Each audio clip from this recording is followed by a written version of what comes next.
I have never seen anything the like. I have never heard of anything the like. I think these caves are unique and simply exceptional. A cathedral and these caves, it's not the same thing.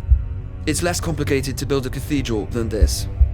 It's made of granite, one of the hardest materials around. For me, it's not about great precision, it's about extreme precision. You can rebuild a cathedral with 300 well-motivated stonemasons, but BARABAR is currently on the verge of impossibility. Welcome to the heart of ancient India, in a forgotten chapter of its past that could very well change history.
Of all the countries we've had the chance to explore, India is probably the one that has impressed us the most.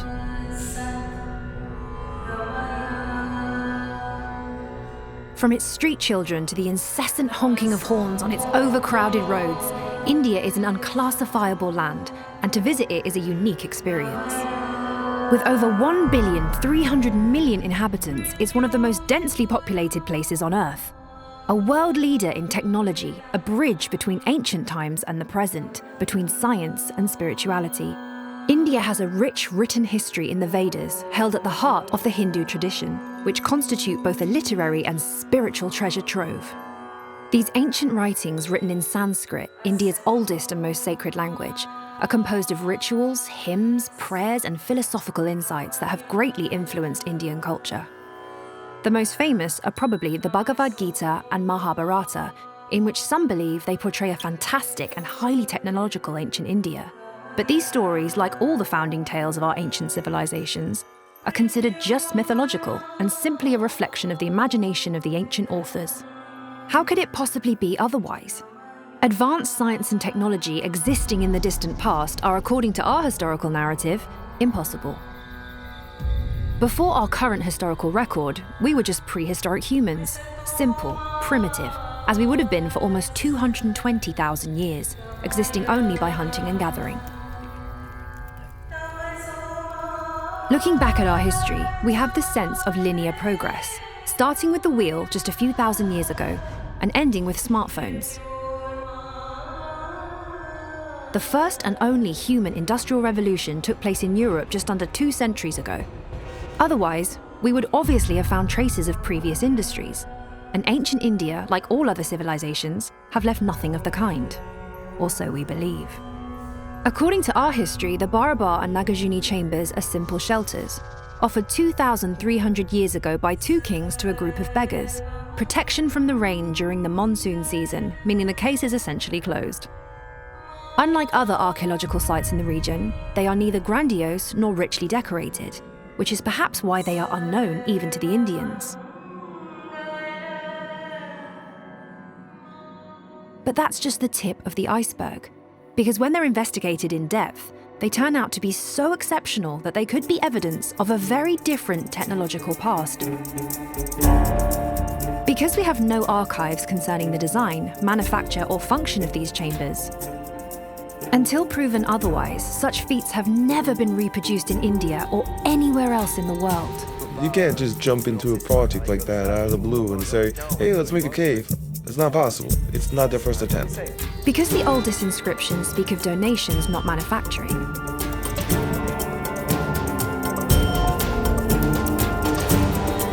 Because they have been crafted with precision on par with the modern industrial world. It's astonishingly precise. Measuring in millimeter is normally only used for precisely engineering structures. It's hard to imagine such volumes, but yes, it's ultra precise. Because the true complexity of their shapes can only be revealed with 3D scans. Yes, we don't follow a perfect shape, but we do follow a distribution of perfect symmetrical volumes, whether we're on the right, left, top, or bottom. Because they involve mathematical knowledge far beyond that which is currently attributed to ancient India. You have to master the number pi with many, many decimals. And because they interact with sound frequencies like no other place in the world. And this is perhaps the real key to their mystery.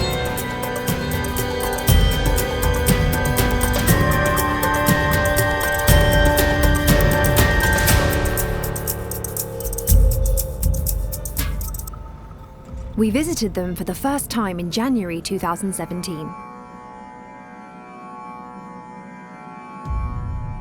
Listed as a UNESCO World Heritage Site, the chambers are spread across the archaeological sites of BARABAR and Nagarjuna, some 40 kilometers from Bodh Gaya, a city famous in Buddhism as the place where Buddha is said to have experienced his enlightenment.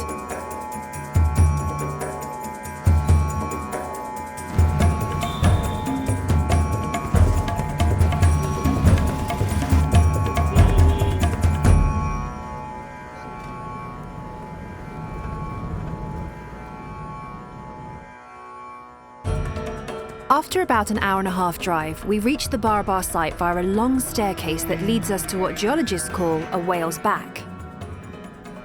A huge granite core some 100 meters long. Inside, 3 chambers have been carved out.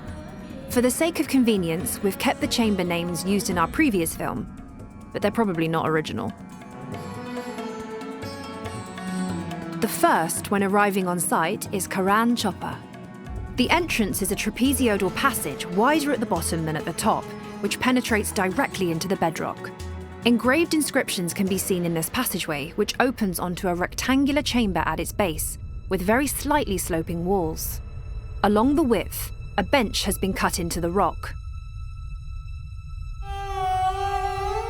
Despite a few imperfections, it is so polished that it looks almost metallic to the camera. The vaulted ceiling appears cylindrical.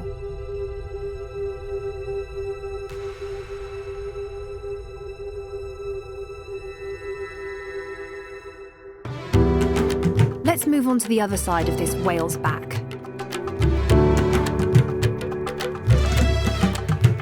This is the entrance to the Sudamar chamber, which differs from the previous one in that it first has a recess, which stonecutters call a first bear, into which the passage is cut.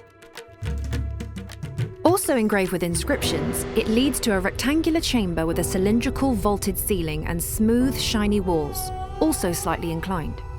In this wall is a niche, unfinished and not of the period. The wall facing it has a curved shape and is topped by a portion of the dome that makes it look like a mushroom. In the center of this wall, a passageway leads to a dome with a half-spherical ceiling.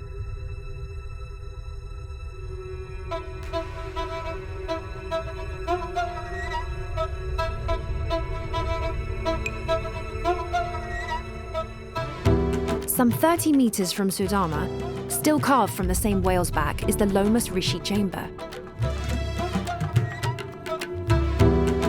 It's the only one with a porch, beautifully decorated and very circular, often the first photo you see when searching the site.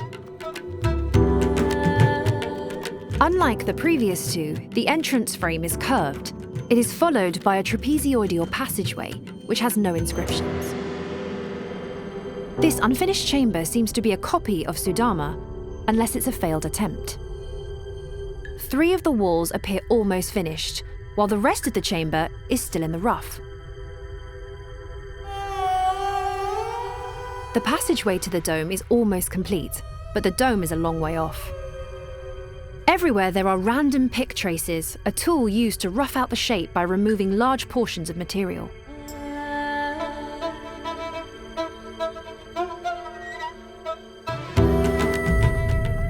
this whale back, a path leads to Visvazopri, the last isolated chamber, which is also unfinished.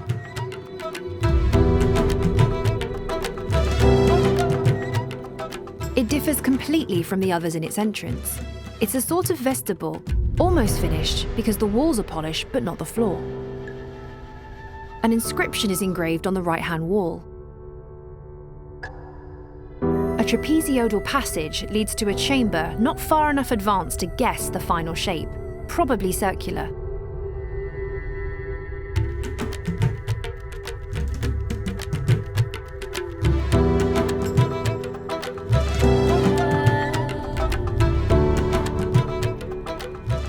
.6 kilometers away as the crow flies, from the BARABAR site is the Nagarjuni site, a natural pile of hundreds of rocks formed over millions of years, known as a granitic chaos.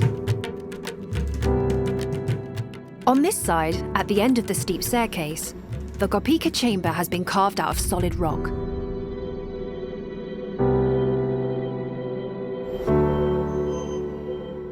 An unframed trapezoidal passage, resembling that of Karan Chopper, leads to a large oval-shaped chamber. Its sloping walls are once again smooth as glass, and its vaulted ceiling harmonious. A long fissure runs through the entire length.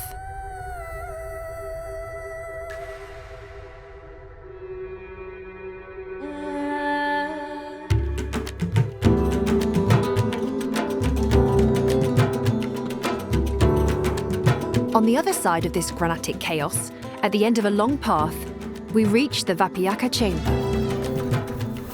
It has a similar entrance to that of Sudama, consisting of a rectangular frame followed by a trapezoidal passageway in which inscriptions are engraved on both sides. Facing south, it's the brightest of all. Its equally sloping walls are topped by a cylindrical vaulted ceiling.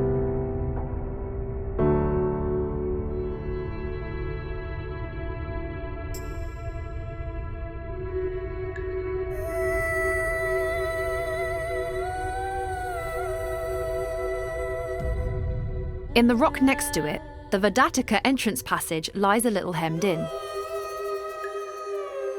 With its trapezoidal cross-section, similar to those of Karanchopa and Gopika, it leads to an entirely curved hall, harmoniously shaped like a slipper, whose walls are once again completely smooth.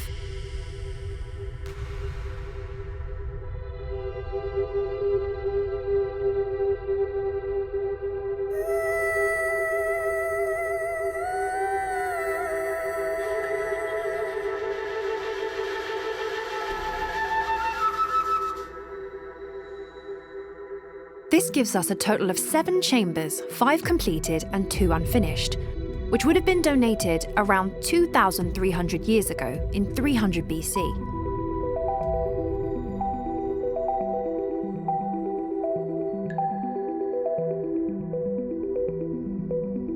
We were amazed by their upright walls, as smooth and flat as slabs of marble, so smooth and polished that they are almost mirrored, even though they were carved out of granite, one of the hardest rocks in the world. You're probably no more familiar with this stonemason jargon than we were when we started our research. So let's start by explaining what a dressed surface is. It's a rough surface that has been struck to make it more or less flat. There is a big difference between a smooth surface and a flat one. Smooth means soft to the touch, sanded and polished, while flat means totally flat. It can be smooth, but not necessarily flat, and it can be flat and not necessarily smooth. But at BARABAR and Nagarjuni, it is both smooth and flat, which is apparently a unique configuration in cave art. Talking about it is one thing, but measuring surfaces is quite another, and for that we use, among other tools, a roughness tester. But if you don't know us, you're probably wondering what this device is, and what are we doing with it, and who are we? We're a team with a passion for studying ancient archaeological sites, to which we've already devoted several films, with a different perspective, more technical than historical.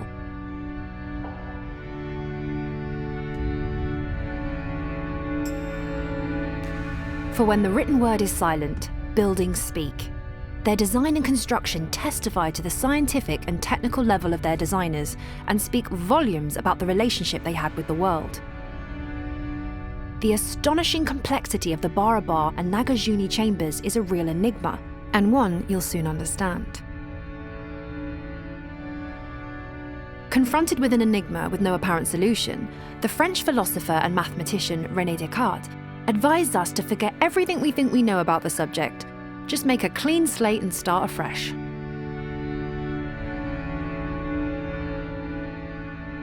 Faced with this kind of surface, we can't help but think beyond the scantily clad worker equipped with the basic chisel hammer and capable of feats that defy our modern reason. What if parts of our history have been forgotten? Like the Antikythera mechanism, presented in our previous film, which disappeared 2,000 years ago before a copy was found at the bottom of the sea.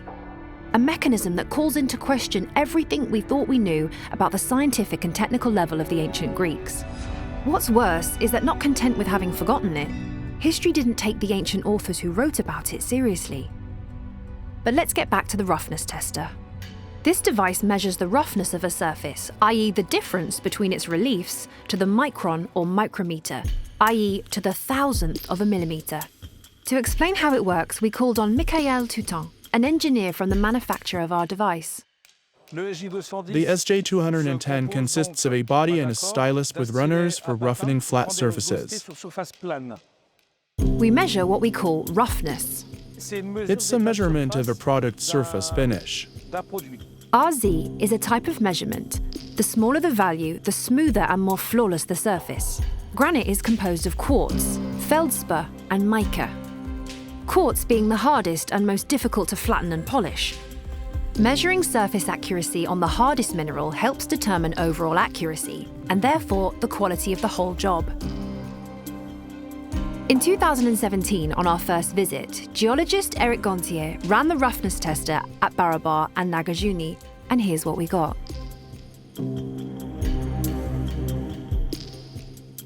To appreciate these results, we need a point of comparison. We asked Michael to run the roughness tester over what we call a marble, even though it's an industrially polished slab of granite.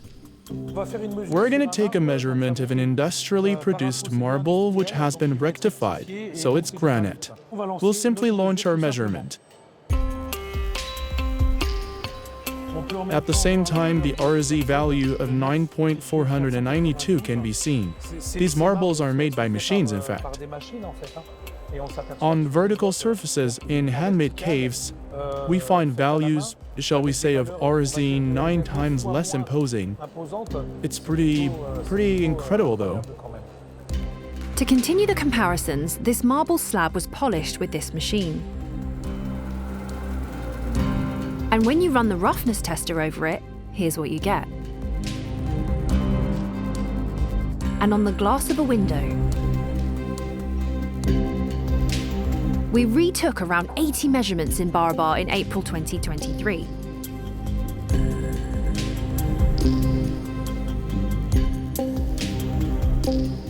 Here's the best one obtained in Sudama, a chamber that's 2,300 years old, at least.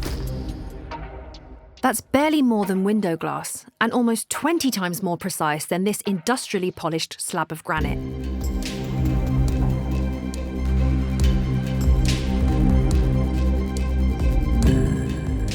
C'est absolument incroyable. On croyait que ça a été fait avec au laser. Enfin, ça n'a pas été fait au laser. Ça, c'est fait à la main. Faced with such walls, you can't help but think powerful machines were used in their creation. That would simplify the matter considerably. But at this stage of the investigation, small imperfections seem to point towards the use of tools guided by the human hand, to an astonishing level of precision. The result of 9.492 does not mean that we would be unable to polish granite as precisely as we do in BARABAR, but simply that it is more than sufficient to check the conformity of certain industrial parts. As Michael Toutan points out, the walls of these chambers are almost vertical, because it's one thing to be able to polish surfaces horizontally in the direction of gravity, but it's another thing to polish vertically, or even more complicated, inside the curved ceilings. But to better appreciate the exceptional nature of the work carried out at BARABAR, let's visit the Son Bandar site.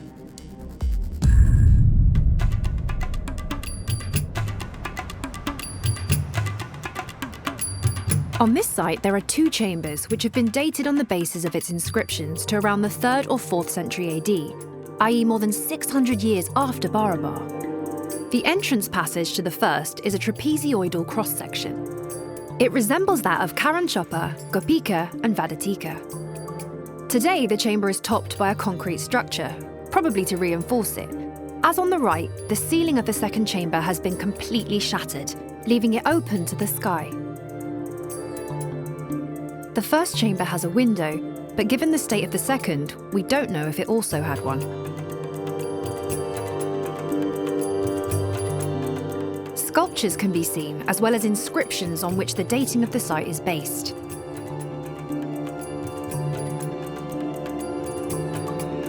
But as humans have the annoying habit of replacing their predecessors' names, this dating is disputed by an Indiologist, i.e. an archaeologist dedicated to India.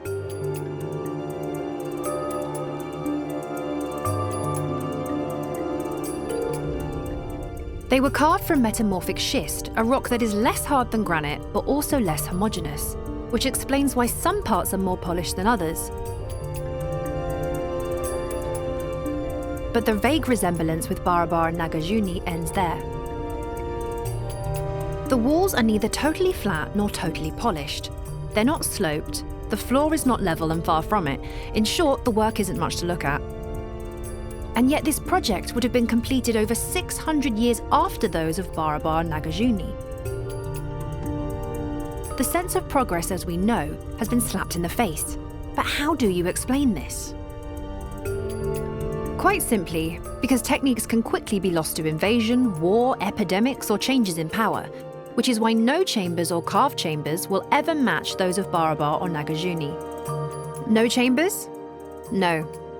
There's just one more, which took us a while to locate.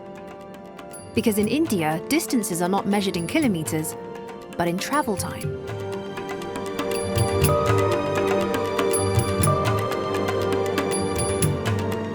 The Sitamarhi chamber is located around 70 kilometers from BARABAR, carved out of a totally isolated rock against which a modern building has been erected.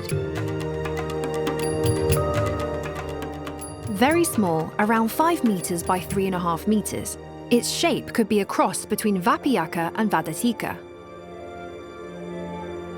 As it's used religiously today, it was difficult for us to investigate further.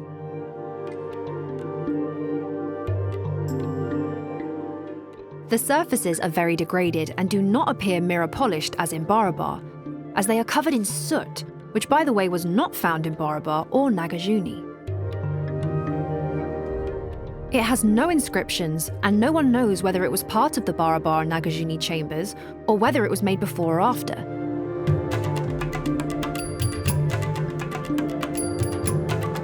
It's hard to find detailed information about it, and especially correct information, because here's how archaeologist Percy Brown portrayed it in his book. The article was then taken up by other books and blogs and finally integrated onto a Wikipedia page, where we even speculate on the influence of the incorrect pointed arch on subsequent constructions. On-site studies are essential. They sometimes lead to important realizations, such as that of Indologist Harry Falk, an indisputed specialist in the life of King Ashoka, and in our opinion, the author of the most important works on the BARABAR and Nagarjuna chambers. Here's what he wrote about them in his book, one of the most comprehensive to date. Of technical perfection. Only a combination of devotion, a belief in achieving the impossible, fanaticism, indifference to expense, a sense of aesthetic, a love of technical perfection, and a desire for recognition by future generations would lead someone to initiate such work. This combination has no equal in ancient India. First of all, let's go over a brief history of the discovery of the chambers. In 1785, John Herbert Harrington discovers 4 of the chambers, abandoned for centuries: Karanchoppa, Sudama, Lomas Rishi, and Gopika. No one knows who made them, when or why. 1811, Francis Buchanan found a new chamber in BARABAR, Visvasopri, and 2 more in Nagarjuna, Vapyaka, and Vadatika. 1837. At Nagarjuna, James Prinsep deciphers inscriptions in Brahmi, a language used over 2,000 years ago, which tells us that Vapyaka, Vadatika, and Gopika were offered by King Dasharatha to the Ajivika sect for protection from the rain. 1847. Markham Kitto discovered an almost faded and illegible inscription in Brahmi on the facade of Karan Chapar. 1861. Alexander Cunningham attributes the BARABAR chambers to King Ashoka, supposedly Dasharatha's father or grandfather. 1925. Eugene Hölsch deciphers the inscription discovered by Kitto and concludes that the BARABAR chambers are also rain shelters. The case of these enigmatic chambers has finally been solved. But in 1997, Harry Falk challenged Hölsch's translation. While BARABAR chambers were indeed donated by King Ashoka, no function is mentioned. That's where the research stood in 2017, when we discovered them. Third king of the Maurya dynasty, founded by his grandfather, King Chandragupta Maurya, Ashoka is thought to have commissioned these chambers. In the 8th year of his reign, intent on taking the pacifist feudal state of Kalinga, Ashoka led India into the deadliest war of its history, claiming over 100,000 lives and taking over 150,000 prisoners. Ashoka followed Iranian mercenaries to have that Kalinga war effected, to his desperation in the end. Deeply regretful, Ashoka converted to Buddhism and spent a year in a retreat at a monastery. The small movement of the Buddhists, it was not a big thing as we know nowadays. It was a small group. And without Ashoka, Buddhism would have disappeared. He is said to have reigned about 28 years, gifting BARABAR's chambers to the Ajivika, a group of beggars who live virtually naked. Ashoka changed India from a clay and bamboo country to a stone country. Same thing like Augustus changed Rome from a wooden town to a stone town. There's nothing that you can point out and say this stone technology was there. And at such a height of technology, it's not just stonework, it is perfection. Together with the Ashoka pillars, each weighing around 30 tons, these chambers are believed to represent the first Maurya stoneworks, whose main characteristic is the Maurya polish. Let's look now at the dating of the chambers, based on the engraved inscriptions. If those attributed to Ashoka are anything to go by, the earliest would be those of BARABAR.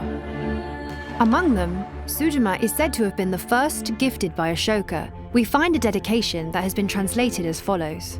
This cave called Nagroda was given to the Ajivika by King Priyadasan when he was anointed for his 12th year of reign. Priyadasan refers to Ashoka. The word Ajivika has been scratched out and no function is indicated. It was also in the 12th year of Ashoka's reign that the Visvazopri chamber was gifted. Here again, the term Ajivika has been scratched out, no function is indicated, and it's dedicated even though it's not finished. Then, 7 years later, Karan Chapar was gifted to the Ajivika. According to Eugene Hölsch, the inscription has long been interpreted as follows. When I, King Priyadasan, had been anointed 19 years, this cave in the very pleasant Kalatika mountain was given for shelter during the rainy season. But after cleaning it, Harry Falk proposed a new reading. King Priyadasan came to Jaluta when he was anointed for his 19th year of reign. On that occasion, he gave this cave called Supiyeksa to the Ajivika. There's no proposal from my side. There's only a reading, and everybody who goes there has no choice but to read the same thing. No mention of a shelter then. As for Lomas Rishi, there is no dedication dating from the Ashoka period, because it is unfinished. But this argument doesn't hold up in the Visvazopri, which is also unfinished and yet dedicated. As for the Nagarjuna chambers, they were gifted by Ashoka's successor, Dasharatha, Ashoka's son or grandson, as soon as he ascended the throne. An early inscription reads, "This cave called Vapyaka was handed over to the respectable Ajivika as a residence for the rainy season as long as the moon and sun will last, by Dasharatha, beloved of the gods, as soon as he was installed as king." Same text for Vadatika and Gopika, only the names of the chambers have changed. There's only a short time between Ashoka and Dasharatha, and he could have been his son, or he could have been his grandson. If Dasharatha gifted the chambers as soon as he started his reign, it was because they had already been made. The idea that all the caves have been ordered to be made by Ashoka is quite widespread. This means that all the BARABAR and Nagarjuna chambers would have had to have been produced in 28 years, the entire duration of Ashoka's reign. Importantly, none of these inscriptions, either at BARABAR or Nagarjuna, mention manufacturing, only donations.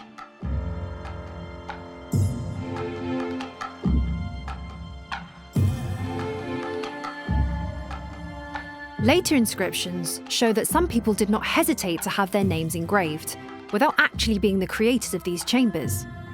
In BARABAR, on the porch of Lomas Rishi in the 5th century CE, around 700 years after Ashoka, and on the walls of the entrance passages to other chambers.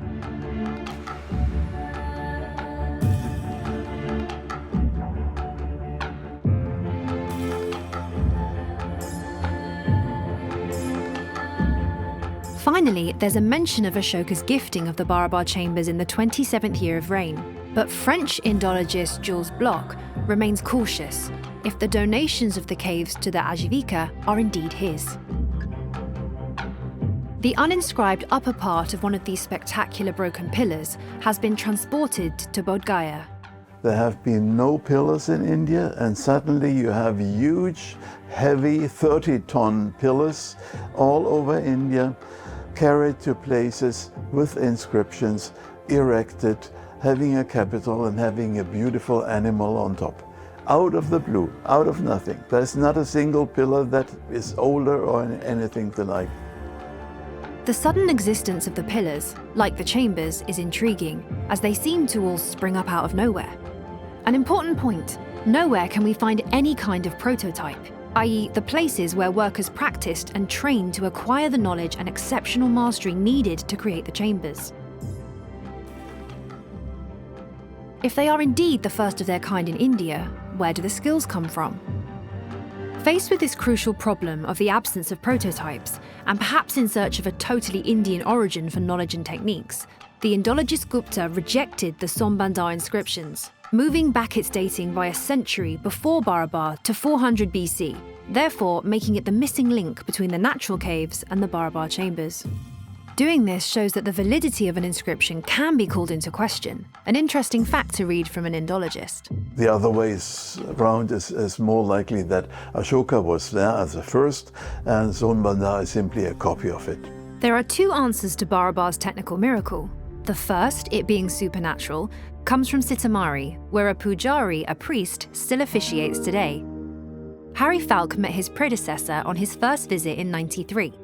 He said, "The gods have made this. Do you think that men could do it?" This was his words. The second, it being historical, is that the skills needed to make them come from the Persians and their Achaemenid tombs, which would explain why BARABAR and Nagarjuna are unique in India. And if any culture would have been able to do that, people if living in that area, they would have done it more than once. Entry is strictly forbidden, but the few photos available show that it's not at all the same quality of workmanship. Neither for the vaulted ceilings nor for the walls, which don't have flat polished surfaces, which are not inclined. Is it even possible to achieve such results on the first try, without ever having done it before? When it comes to stonemasonry, as companion member Eric Bernard points out, well, the archaeologist may well speak for the stonemason, but the stonemason has the last word in all this, because he knows his limits. now the most important thing, the function of these chambers. When we think about the purpose of the caves, we see that there is a sort of a difference between Nagarjuna Hills and BARABAR. In Nagarjuna Hills, Dasharatha says he hands over the caves for the Ajivikas so that they have a place to stay when the rains start pouring down in the monsoon. There is no good reason to produce such caves only as rain shelters.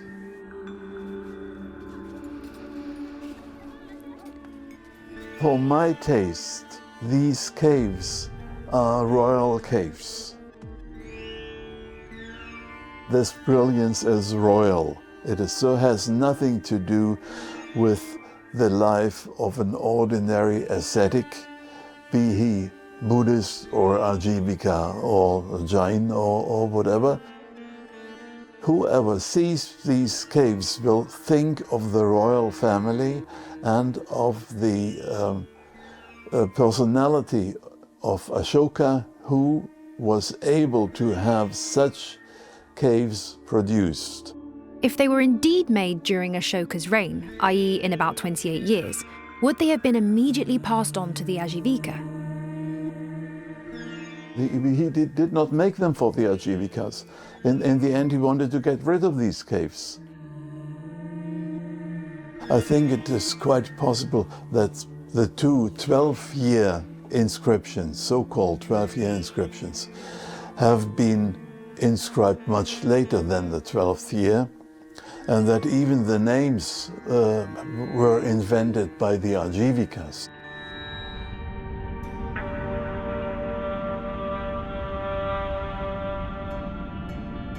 So let's recap. These chambers, along with the pillars, are believed to be the first Maurya works in polished stone. They would have been carried out over a period of around 28 years. They were the first of their kind, and the knowledge could have been imported. Shelter would not necessarily be their primary function. All the inscriptions could have been engraved long after the chambers were built and do not constitute irrefutable proof of dating or its original function. And finally, looking collectively at all the previous work, we have no definitive answers. It saves a lot of time thinking if you stick to your own idea, and particularly if you have written about something. That's the end of most strong ideas. They stay there, because otherwise you would have to confess in writing that in earlier writings you have been wrong. Harry Falk's presence in this film does not imply that he agrees with our hypothesis. We sincerely wish to thank him for playing the difficult role of spokesperson for an archaeological community unable to speak on this topic with one voice, which he sums up with humour. If you have two archaeologists, you find three opinions. So every possible opinion has been published in writing and in lectures. So without making one better than the other. All these past researchers were missing critical information simply because they didn't have access to the technology we do now, and that's exactly where our team comes in. During our January 2017 exploration, we had tried to measure these chambers with a rangefinder, a laser that measures distance, but it didn't work because of the sloping walls. The laser beam hit lower down in front and made precise measurements impossible. That's why we asked Art Graphique Patrimon, or AGP, a company founded by former stonemason, from a long line of stonemasons, to 3D scan the BARABAR and Nagarjuna chambers. Each one was scanned as it stood, with at least 2,300 years of wear and tear, dust, wasp nests, and limestone deposits on some walls due to water infiltration, as well as all the damage done over time. It took us 2 days on site, with 3 to 6 scans per chamber, each defined by millions of points, i.e. 1 point every millimetre, with a precision of around 2.5 millimetres plus or minus. This inaccuracy means that the volumes of space vary proportionally, with much less impact on angles. AGP then assembled all the point clouds for each chamber. These point clouds represent the chambers in 3 dimensions without any optical distortion. You'd think it was actually a geometric 3D model. You see a three-dimensional image, like an MRI, what exists, Once we have it in 3 dimensions, we slice it up, like an MRI, to understand and interpret. So these are not computer-generated representations, but exact reconstructions, which can be seen most clearly in the scans of the unfinished Lomas Rishi and Visvasopri chambers. It's unfinished or modified, we don't know. You can see straight away that the capture is real, and on all the others, it's the same thing. Just because it looks like something perfectly geometrical doesn't mean it's a fake, no. It's reality as measured by the metrological device. When the previous film was completed, AGP provided us with some floor plans, telling us that these chambers were all symmetrical in length. Symmetrical? If you didn't jump at the mention of the word, it's because you don't yet know exactly what it implies. Symmetrical means that you can cut the chambers in half lengthways and superimpose each part exactly on the other, the left half on the right, and vice versa. If you did this with your apartment, it's likely that the space would not be symmetrical, as precision tolerances in modern construction vary by a few centimeters. But to quantify these symmetries, we needed the detailed scan analysis report. It's a 40-page dossier of figures and findings, some of which we're going to share with you. AGP warns of noise due to highly reflective surfaces that make measurements slightly blurred. There's a mirror effect on it, and this mirror effect will reflect the laser, giving it that measurement noise. Striations also appear in various places, but they don't exist in reality. Precisely. It's the measurement noise that we're seeing here. You get the impression that the markings here are very deep, whereas we're talking about 0.5 of a millimeter. We'll break down the volume of space in this way: large walls, small walls, ceiling birth line, and of course the vaulted ceiling. On this cross-section of the ground scan, the outer line has a certain thickness. Because the wall isn't perfectly vertical, the difference in plumb that we have here, it's the thickness that we find here, and we can see it directly with the 3rd dimension. To familiarize you with their language, AGP informs us of a ground trace with virtually no deformation, which means you could say that we're perfect to within 0.10 degrees, which is relative perfection. And when it comes to symmetry, as in the case with Kopika, where 62% of the 350 million points are in the same place, within a 2.5mm tolerance. On complex shapes like that, yes, we're perfectly symmetrical. There's just no discussion here. It's symmetrical. Here is the gist of the report. Chamber 1, Vapiaka. This scan is defined by 132 million points. Entrance passage precisely centered on short side. Rectangle on the ground with virtually no deformation, perfect right angles to within 1/10 of a degree. Small walls inclined at 88.5 degrees vary by 0.8 of a degree along the entire length. Large walls at 87 degrees vary at 1/10 of a degree. Vaulted ceiling formed by a perfectly centered circular arc. Perfectly horizontal ground and ceiling start line. Longitudinal symmetry. Vaulted ceiling cut lengthwise, right part superimposed on left and vice versa. 69.7% of points in the same place within a 2.5mm tolerance. Transverse symmetry widthwise, 75.1% of points within a 2.5mm tolerance. Chamber 2, Karanchopa. Cloud composed of 132 million points. Entrance passage placed at the intersection of a square built on the short side. Near perfect floor rectangle. Small 89-degree inclined walls. Large walls inclined at 87.3 degrees. Vaulted ceiling formed by a combination of 3 centered arcs. Perfectly level floor. Longitudinal symmetry, 77.6% of points in the same place. Transverse symmetry, 67.8% of points in the same place. Chamber 3, Vadatika. Cloud composed of 110 million points. Entrance passage centered on short side, 5 degrees offset from the perpendicular. No start line and vaulted ceiling, fully curved section. Chamber formed by square plus semicircle. Side wall floor angle 85.5 degrees.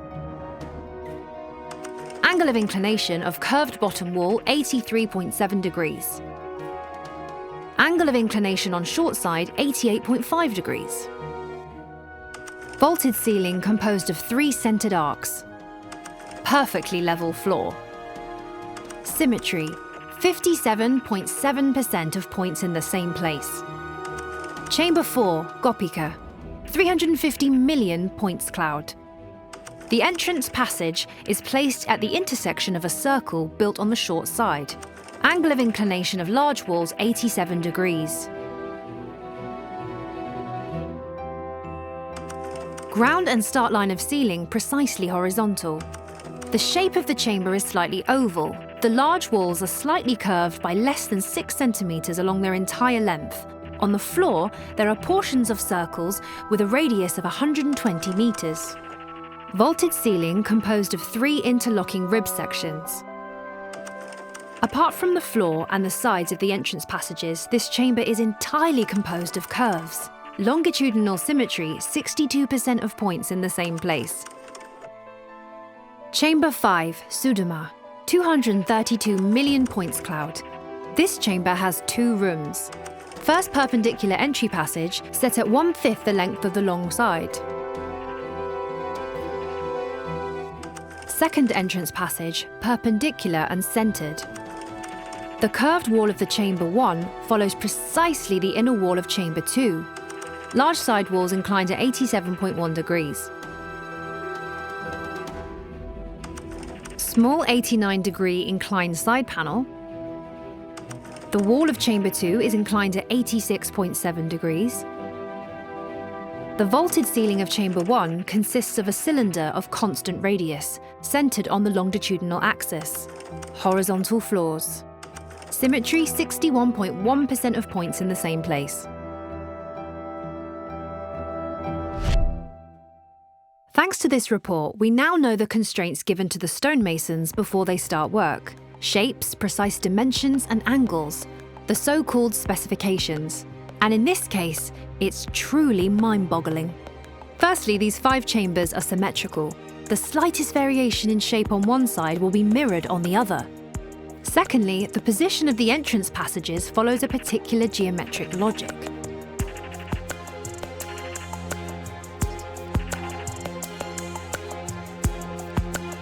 Finally, the shapes are more complex than they appear. The large walls of Vapiaka and Karanchopa are inclined at different angles and mirror each other. Vapiaka and Sudama's vaulted ceilings are portions of cylinders. Vadatika's shape is composed of several intermingled spheres. Gopika's large walls are very slightly curved and inclined. Karanchopa's vaulted ceiling is made up of 3 cylinder sections. Gopika's vaulted ceiling is composed of 3 ribbed sections.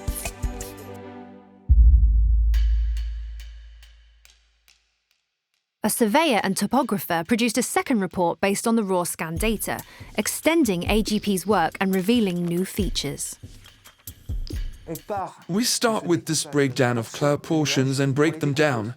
I take only the points measured by the scanner, and then I ask the software to calculate the best sphere to approximate all these points.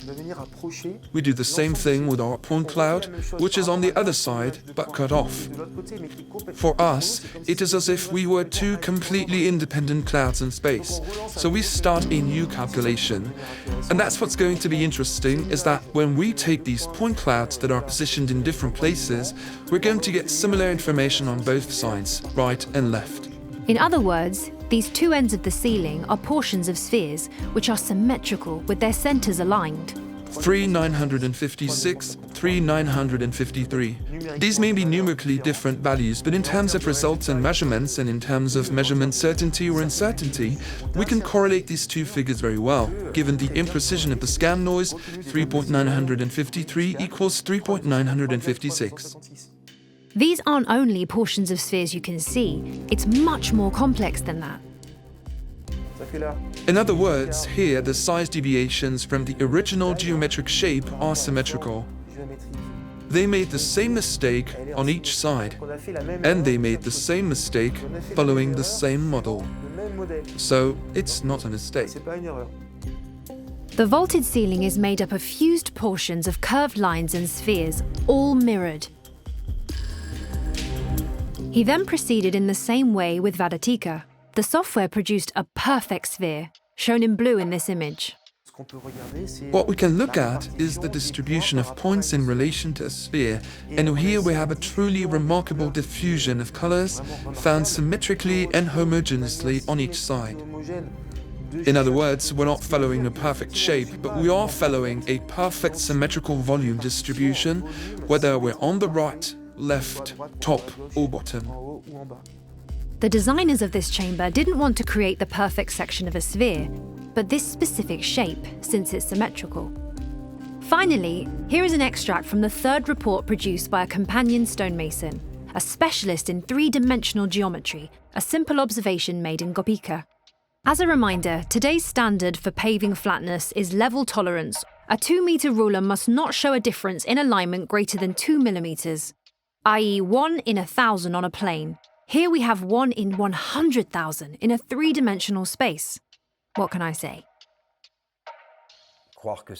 I don't believe for a second that it's done to look pretty and please oneself. When you put so much energy into developing something like this, there must be a reason. I don't know what the reason is. To achieve a level of symmetry and finish in stone cutting like this, you need to be at the very top of your craft. And so, we are at the pinnacle of what can be done at that moment. Plans, statements, figures, but what do they actually mean?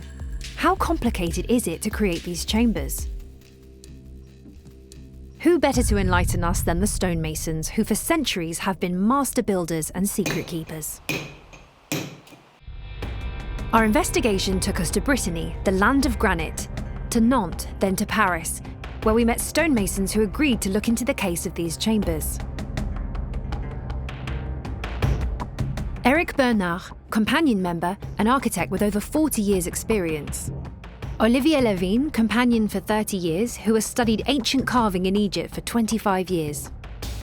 Frank Petita, former stonemason. Mathieu Anoff, stonemason turned fitter who currently manages masonry and stonemasonry projects for heritage restoration companies.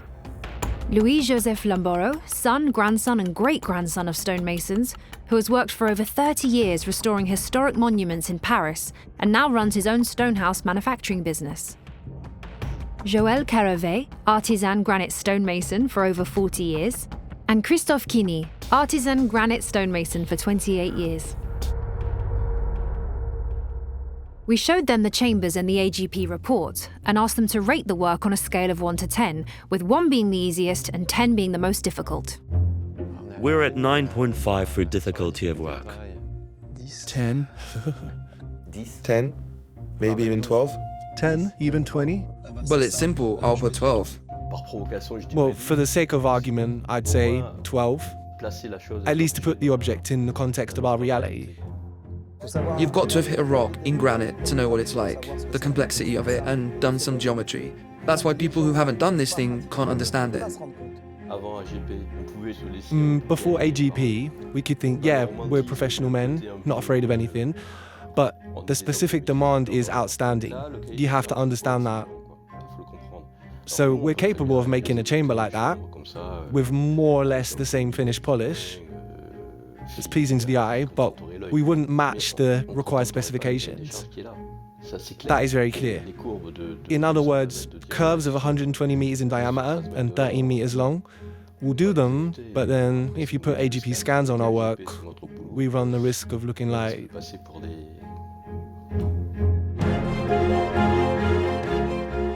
There are many stages before arriving at the softened and polished form, and each stage brings its own share of errors and inaccuracies. So, if in the end you achieve this precision, it's because all the stages have been mastered.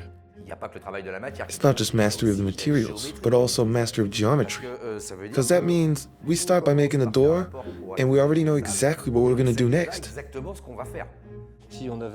If we'd used frescoes or something like that, it would have stood up the work and concealed any imperfections. With geometric perfection, there's no forgiveness, no room for error. Digging inside a rock and rendering a polished finish like that, I have no idea how they did it. Either they spent centuries polishing, I don't know, with lots of little arms that never stopped. Honestly, I have no explanation. It's made of granite, one of the hardest materials around. But today, I'm pretty sure we couldn't do it. Perhaps we could actually meet this requirement by fitting blocks and so on. But to excavate it like that? No. I don't see any possibilities at the moment. I don't see any possibilities right now. And even with mechanical tools to achieve such a result, it's still complicated. Nowadays, we wouldn't be more precise with much more developed means.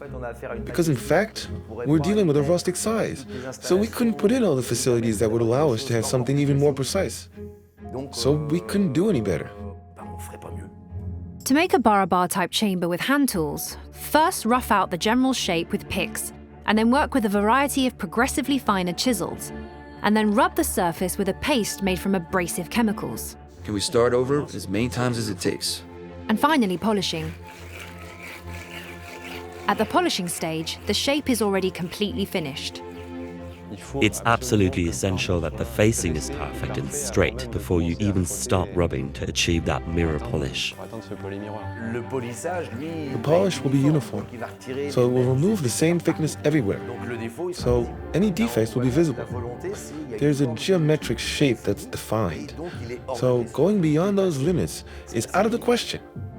So we have to get close to it. So there's all the polishing that's going to take a bit of material too. Therefore, if you want to get right down to it, that means you've understood and you know how thick you're going to polish. What's interesting about polishing, in the case of these caves, is that it also shows a level of execution, because polishing vault ceilings is a hell of a job. Here again, there's a demonstration of extraordinary mastery. It's manageable on workshop surfaces, on a table and so on. But here, on a regulated surface, clean with no tool marks, ready to be polished, it's mind-blowing. It's completely unique. Is it really possible to embark on such a project without ever having done it before? It's not the work of a beginner, nor a qualified or highly qualified person. It's a qualified, hyper-qualified person we don't know today. It's deliberate. It's deliberate, it's planned, and there's no room for error. You can't make changes along the way. There's an extraordinary mastery of geometry and equally extraordinary mastery of materials. This means that there are years and years of apprenticeship before that. That's why you can't just jump into a job like that from one day to the next and say, hey, let's make a cave. It's not possible. You wouldn't have the same quality and finish if it were a trial run. There would be a few little mistakes, a few little adjustments, and you see the evolution through the caves. But here, it's clear that they all have the same level of finish, which corresponds to the level of qualification of the workers. So it does not come from nowhere. When you see the results, you get the impression that it's all done by one hand because it's so regular, so perfect, that you don't get the impression that there were so many people working on it. This place vibrates like something that's the result of a joint effort, a group cohesion that is mind-blowing. Every step of the process has the potential to go wrong and ruin the project. I've witnessed multiple conflicts, and for reasons far less complicated than that. So, in my opinion, they've reached a level of cohesion that's really astonishing. The human commitment here is quite enormous.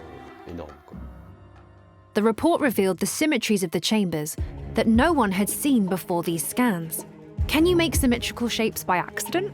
It can't be chance, clearly it's really calculated, done on purpose. Nothing is done at random. Everything has a reason that's obvious to me. Chance is out of the question. We have to start from very precise reference points that will be defined from the outset before we can cut, meaning we don't just show up and say, oh, we're going to do it here. No. Before we do it, we know very well that there are a minimum number of symmetrical reference points that we need to take, and from that, we can define everything else. So they decide beforehand. It means that this symmetry is imposed and imposes pure rigor on the execution. The symmetry is pushed pretty far in the construction. It's no coincidence that this was intended at a given moment. It was executed in this way. That's what we can see today from our measurements. If you add symmetry to the volume, it doubles the complexity. Yet another constraint. If we don't have the symmetry constraint, we move ahead. And then it's visually acceptable, we stop the work. On the other hand, if the specifications are so demanding that millimeters have to be present everywhere, then it's a different kettle of fish. It's twice the work, 10 times the work. Making a reversible copy-paste of the two forms at this level of precision, it's the worst thing, shown by the results of the scans, which has everything to mess with a professional. What about the precision of the scans and measurements? Getting to be more precise than that is going to be very, very complicated.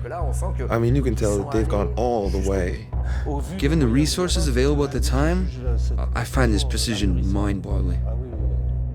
For me, it's not great precision, it's extreme precision. It's astonishingly precise.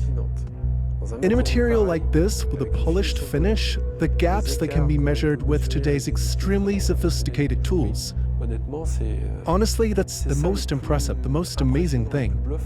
We ourselves, for much simpler things, are not so precise. It's that in the field of mechanical production, with volumes 1,000 times smaller, so much easier to master. So I don't know, that's the most impressive part. Precision, for me, as a stonemason. Measuring in millimeter is normally only used for precisely engineering structures, for monitoring nuclear stations, for things or structures that require analysis of movements that are themselves millimeters. When you look at the potential discrepancies in the 3D scan, when we're talking about symmetry with discrepancies of 3, 4, 5 millimeters maximum, it's something that's hard to imagine on such volumes. Yes, it's ultra precise. What level of stress is involved in such excavation work? There is darkness, there's dustiness. If there are 20 craftsmen working in the same cave, after 2 hours, everyone will die of heat in there. So at some point, you're going to have to get out to cool off. There'll also be the problem of light. Working 10 or 12 hours a day in such small volumes, I honestly don't see how we could do that. The problem is that someone who has undergone 10 years of training to reach the top of his profession, it would be a shame to waste him after 5 years with silicosis because he's been working in a cave.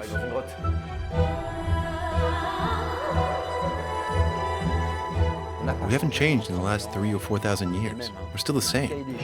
There are specifications, deadlines, and it's just like today. You've got a job to do, a project owner, project manager, and then you have to get on with it. The question on everyone's lips: how long would it take to make one? You can imagine anything, but that would be pure speculation. Now, if you imagine manual labor, I can only imagine it, working over a very long period of time, but with infinite patience to achieve this result with this mirror. For complex chambers, 10 years is the minimum. After that, it also depends on the tools they have and their skills. The more competent they are, the more they'll be able to gain, perhaps in speed. In any case, in an exercise like this, time isn't the issue.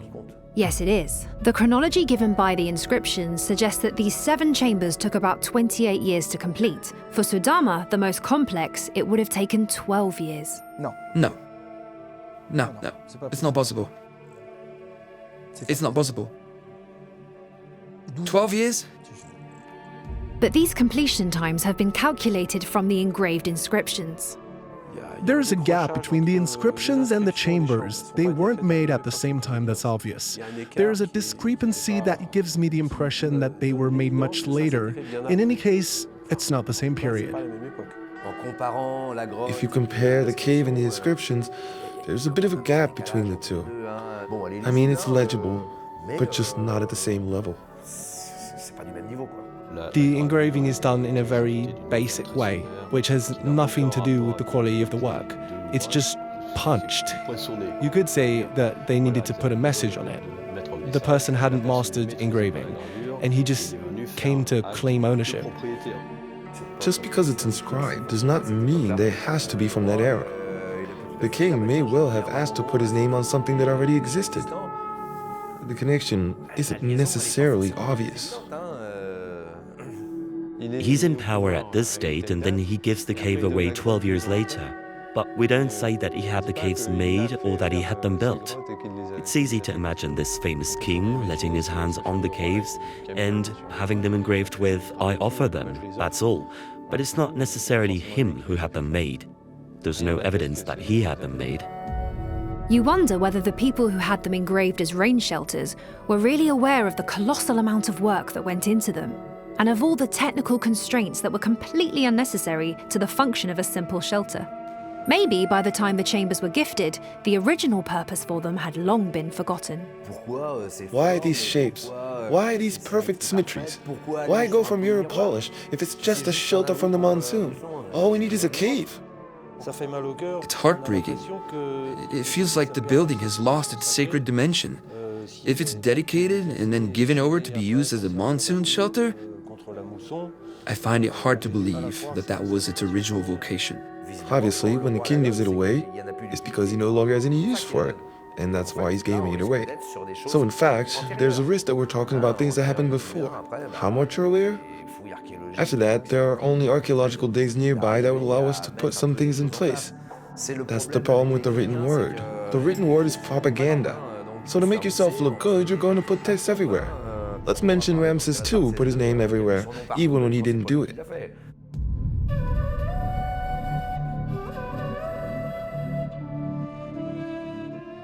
When I see the work of these chambers, I'm stunned, amazed, in awe, speechless, bewildered.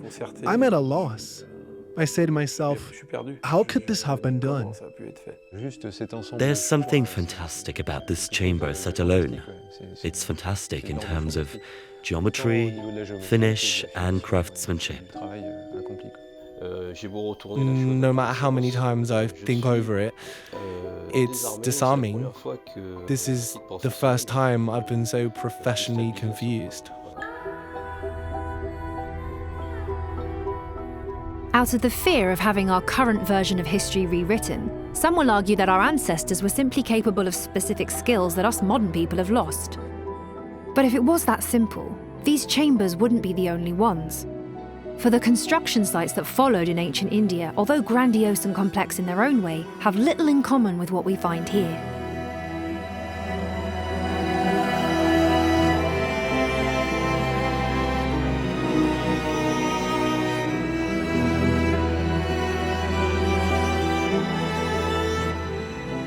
The Ajanta site is a group of Buddhist caves carved into a long horseshoe-shaped basalt cliff. Construction began around the 2nd century BC, around a century after BARABAR. Abandoned and forgotten for centuries, rediscovered in 1819 by British soldiers, this UNESCO World Heritage Site is considered one of India's greatest architectural treasures. The term cave is rather reductive. These are actually temples and prayer halls, famous for their magnificent sculptures and murals, which reflect the teachings of Buddha. They required considerable resources. Some of these would have been used as shelters during the rainy season, perhaps inspiring the inscriptions on the Nagarjuna chambers. It's hard not to be impressed by the sheer amount of work that must have gone into building this site, spread over more than 6 centuries. What you see here was carved, not assembled. The whole thing was meticulously thought out and organised. Although this site is truly spectacular, the work does not compare with that of BARABAR and Nagarjuna. When the walls are not left rough, they are covered with sculpted bas reliefs and statues. The angles are ill-defined and the floors are not really flat.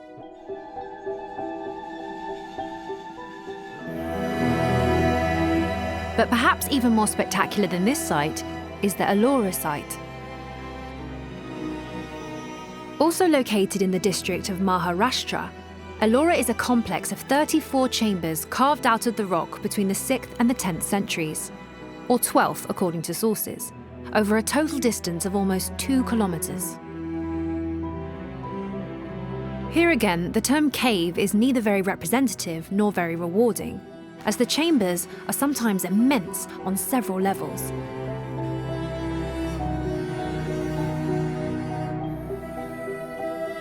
Twelve of them are Buddhist, 17 Hindu, and 5 Jain.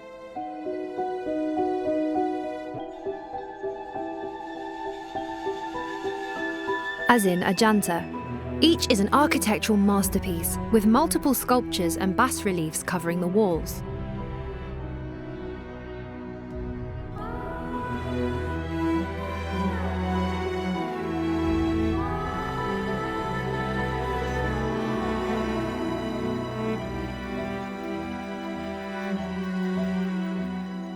The most famous construction on this site is called Cave Number 16.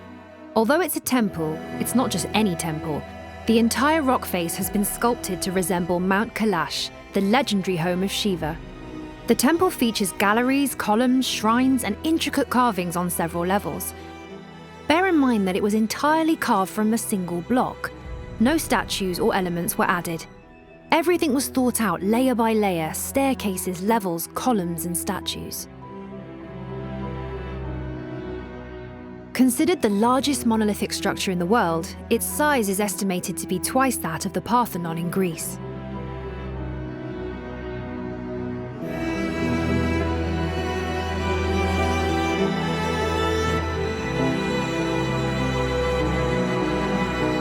But remarkable and gigantic as it is, the work accomplished only pleases the eye, as the companions say, as the precision does not go beyond what is visually sufficient. For when you take out a simple rangefinder, you quickly realise that no column foot is precisely aligned with its neighbour. But why should they? That's the question.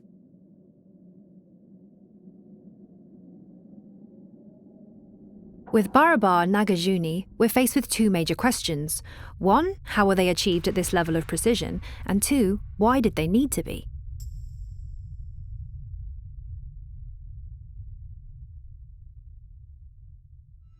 There is a great dissonance between the stonemason's analysis of the work and what has been historically said about how these chambers were made.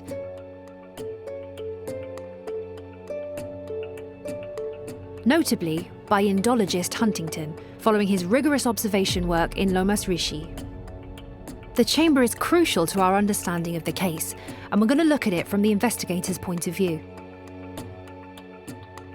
First of all, let's take a look at the historical opinions.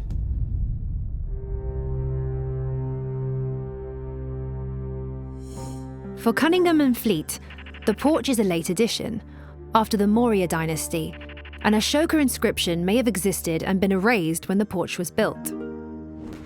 According to Ferguson, the porch and chamber were built at the same time. According to Stern and Auboyer, the porch is a late addition, around 200 years after the chambers were built.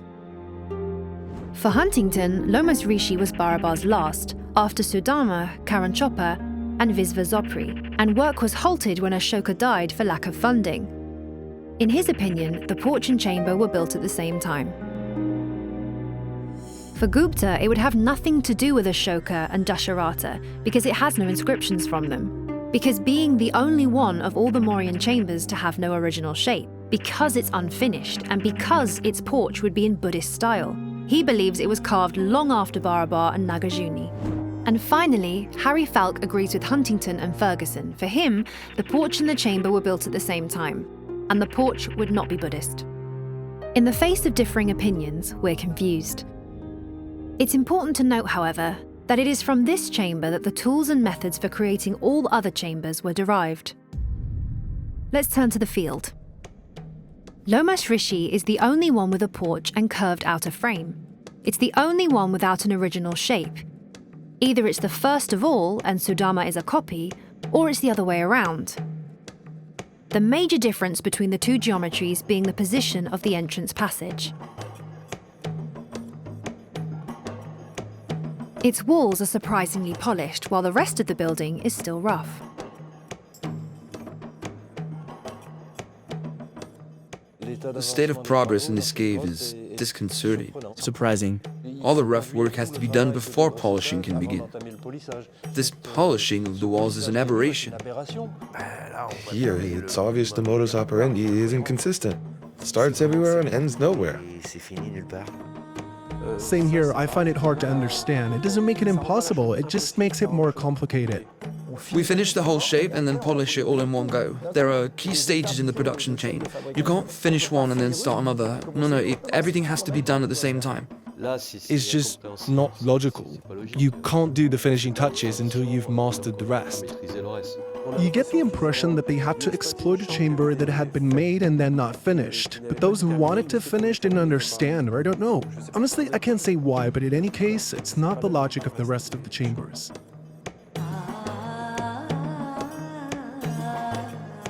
Indian stonemasons traditionally start with the ceiling, but this time it's the other way round.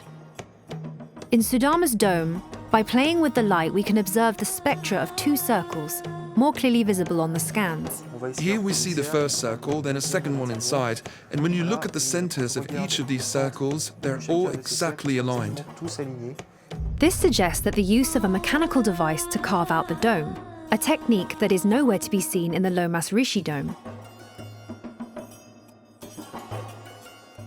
Pick blows are also too close to the final shape of the ceiling, and if too much digging is done, it can create holes, which can be seen on site.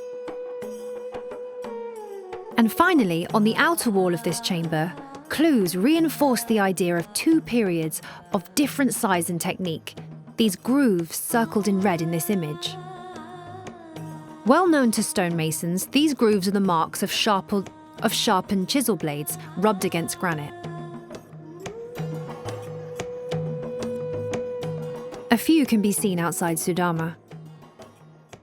Curiously, however, there are no such marks on the outer wall of Karanchopa or Visvazopri, nor on the outside of Gopika, Vadatika and Vapiyaka, showing that the stonecutters did not proceed in this way. So why the Sudama facade? Most probably because this niche, later added and unfinished. The difficulty is the lack of archaeological documentation, because it's clear that there are gaps. The inscriptions, the entrance port. I have my doubts as to whether they were really contemporary with the excavation of the caves. As for the king's inscriptions, well, does it correspond to the same date as this? There's nothing to prove it. But sometimes, you just have to say you don't know.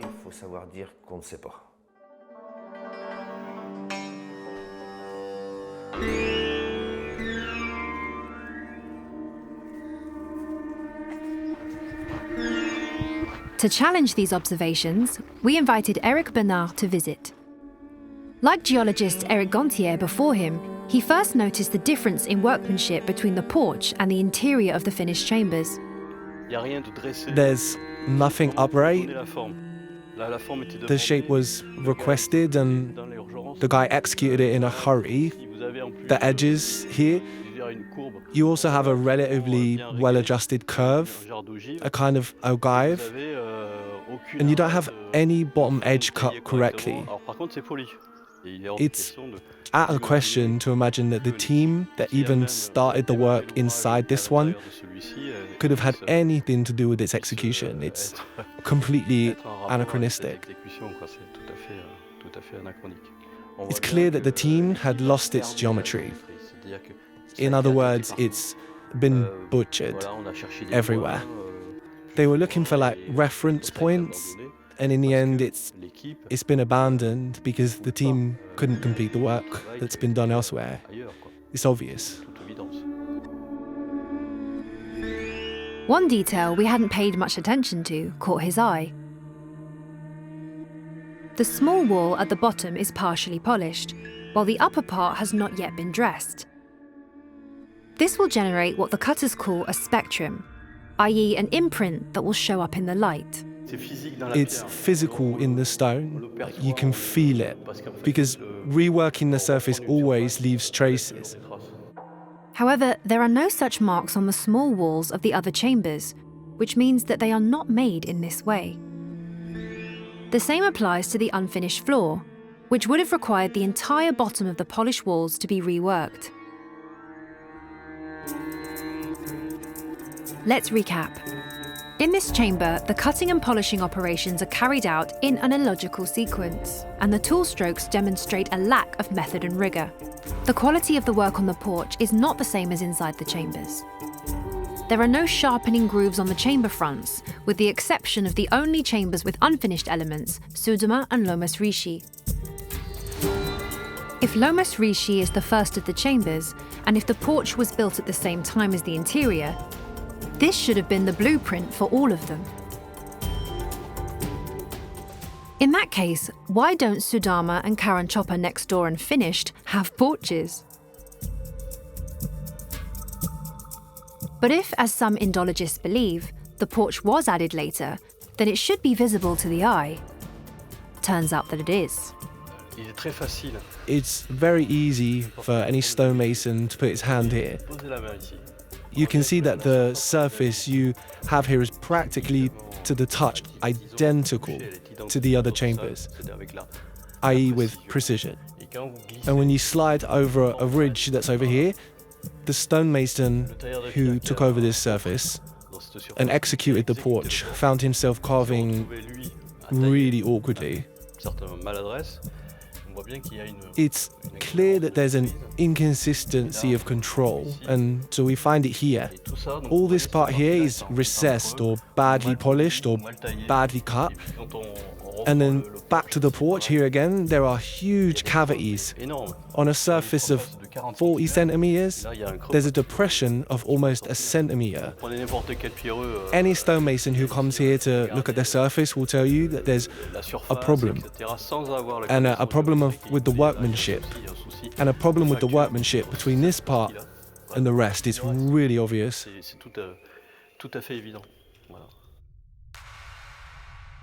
Whoever carved this porch obviously had the intention to complete the interior. The tool marks we see inside clearly come from the porch builders, and therefore can't shed any light on how the other chambers were built. Either this porch dates back to the Ashoka period, or it was added much later. But if it dates from the Ashoka period, then the other chambers are much older and had long since been completed by the time they were gifted to the Ajivika people. That would explain why their true function had already been forgotten. I agree with you that the original idea has disappeared. Given the complexity of the work presented by these chambers, it's difficult to believe that their original purpose was simply for shelter, unless of course you've inherited them and are unaware of the complex work they entail.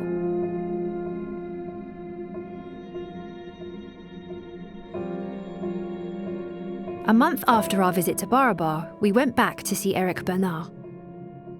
The biggest problem in this case is the one who imagined the shape and said, well, I demand that and I'm going to find a team who's going to produce it for me. Even now in research labs and production labs, it's a colossal task to bring these two worlds together. It's been done here without any precedent. The requirement for geometry has a reason. We have no references in the West of an example like this type.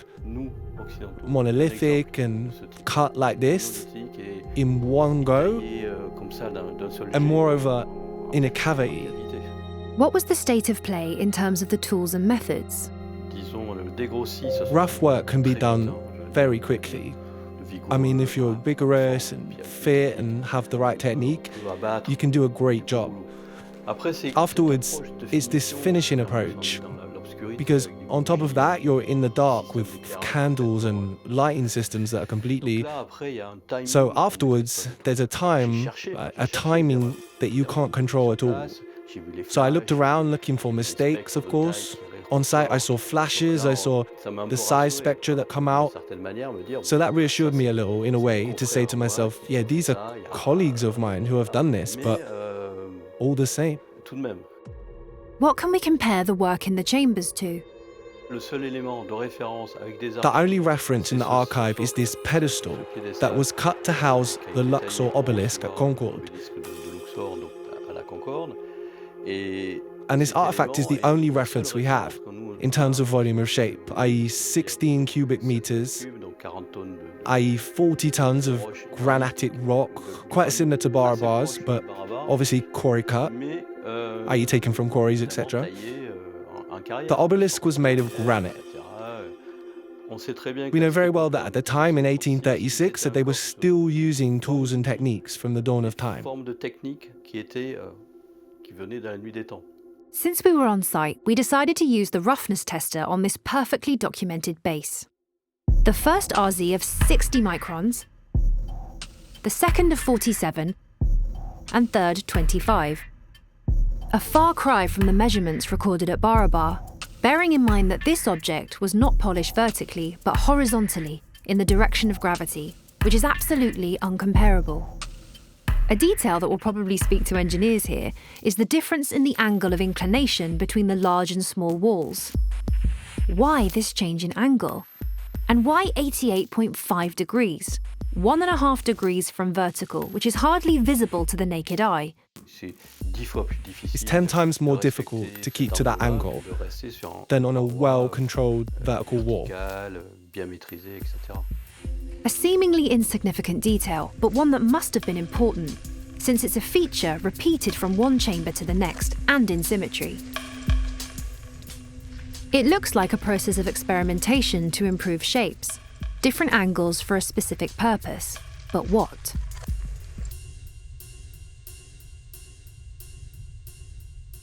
Speaking of the polish, there are a few chips in the polish of the finished chambers. As here at the bottom of the current chopper wall, we thought these were later markings, but Eric thinks they were weaknesses in the granite at the time of cutting. The final polishing phase has been made without trying to fix or hide the natural flaws in the stone. You can see that the polish was added to an extremely rigorous and defined shape in terms of dimensions. And afterwards, you can see that this polish finish is not at all designed to be aesthetic, not at all related to the need to be visually pleasing or anything else like that. It's completely, in my opinion, to be forgotten. A polish more technical than aesthetic. Another stonemason confided to us that if these chambers had been created with such precision and minimalism, and were devoid of religious imagery or motifs of any kind, it was a sign that the objects had a precise function. The scans revealed another curiosity, discovered by researcher Quentin Leplat. As all the entrance passages are at 90 degrees, Vadatika's chamber has a corridor that's slightly off-center, i.e. not on the same axis as the chamber. This is the entrance corridor here, or there, which, when extended, comes to tap Vapiaco at 90 degrees. And on top of that, the axis of these two corridors indicates the north-south and east-west axes. For me, these two caves were conceived as a whole, and not as two independent things. This means that they have tracing methods for transferring interior tracings to the outside, which allow them, with surveying systems that I'm not familiar with, to transfer what's inside perfectly to the outside, without any loss of geometry. Geometry is such a constraint, you can't just leave it to chance. This is extremely important, because when you're faced with a geometric volume that's extremely well mastered, it's because there's an extremely complex or well mastered thought process. It's not just a matter of guesswork. It's also quite amazing that they've made a link between the two caves in these huge rocks. We're small, I mean, humanly speaking, we're dealing with a major geological element here. What's the point of this feature, which can only be discovered with a 3D scan? Why position the corridor perpendicular to the long side of the other chamber? Why add this constraint? Let's take a look at the geometry of the chambers. Through on-site measurements, Harry Falk determined the value of the measurement standard used. which he called Morion yard or BARABAR yard to be around 85.5 centimeters. Thanks to the scans, Quentin Leplat did the same work on his side and was able to refine this value. We can see that there's a particular geometry that emerges. Proportions, for example. So if I have proportions of 2 units on the width and 3 on the length, I can quite easily find a common denominator.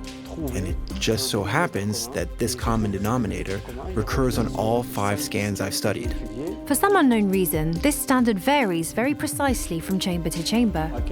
Give or take a few millimeters, on average what I find is 85.4, the average value of a theoretical BARABAR yard, which was used to size these chambers, because obviously we used a unit of measurement. We saw how we positioned the corridor entrances, we saw the modular aspect, so there's obviously a unit of measurement. This standard made it possible to understand the floor geometry of the chambers. Proportions here are very simple, 2/3. 2 for width, 3 for length, and we have the proportions of the chambers. And those next door, well, it's exactly the same. They're 2x3 proportions. The resulting measurement is the same. We're dealing with something that's clearly calibrated according to geometric and metrological criteria. It's not something designed, obviously, for storing flour or sheltering from the rain, but something much more carefully thought out. We have a ratio of 5x12 with Karan-Chopper and 3x7 with Kopika. But let's move on to the volume of space in the chambers, as the scans show them precisely, allowing Quentin Leplat to notice an extraordinary feature. They have volumes of space that have ratios in whole numbers, 7x8, with a precision that is truly remarkable. Remember your maths class from school? If the volume of Vadatika is 7, then the volume of Vapiyaka is 8. Same thing with Sudama. If the volume of the Great Hall is 12, then the volume of the dome is 5. A ratio of 12 to 5 already present in Karan-Chopper's floor geometry, whose volume is linked to that of Kopika. Well, here we have an even simpler 2/3 ratio. If Karan-Chopper's volume is 2, then Kopika's is 3. And on top of that, if I convert them, these 2 caves, into Morion yards or BARABAR yards, as you like, the unit of measurement I deduced before, well, I end up with 200 and 300 cubic yards of BARABAR. 200 cubic yards and 300 cubic yards, 200 and 300 precisely, for volumes in a ratio of 2x3, which also makes it possible to deduce the value of the BARABAR yard from the volumes. Skeptics may argue that these are just 2 of the 5 chambers, but the volume ratios of 7/8 between Vadatika and Vapiyaka and 5/12 between Sodoma's dome and its Great Hall show that the designers knew how to calculate the dimensions of all the chambers so that their volumes were related. This is certainly not by chance. This is impossible. But if someone is capable of planning something, and you cannot achieve 200 or 300 while you are cutting out a cave, you have to plan it beforehand. That means you can plan and think in cubical whole numbers. And this is something unthought of. Nobody ever thought of something that you could prove, and everybody could go there nowadays with our modern machines and have the machine find out the cubical content of Kopika, and then it comes out it's 300 times a cube of Morion yards. Remember how complex chamber shapes can be? To find out the volumes without going through the scans, you need to break each one down into sections of simple volumes, calculate each portion of volume, and then add them together.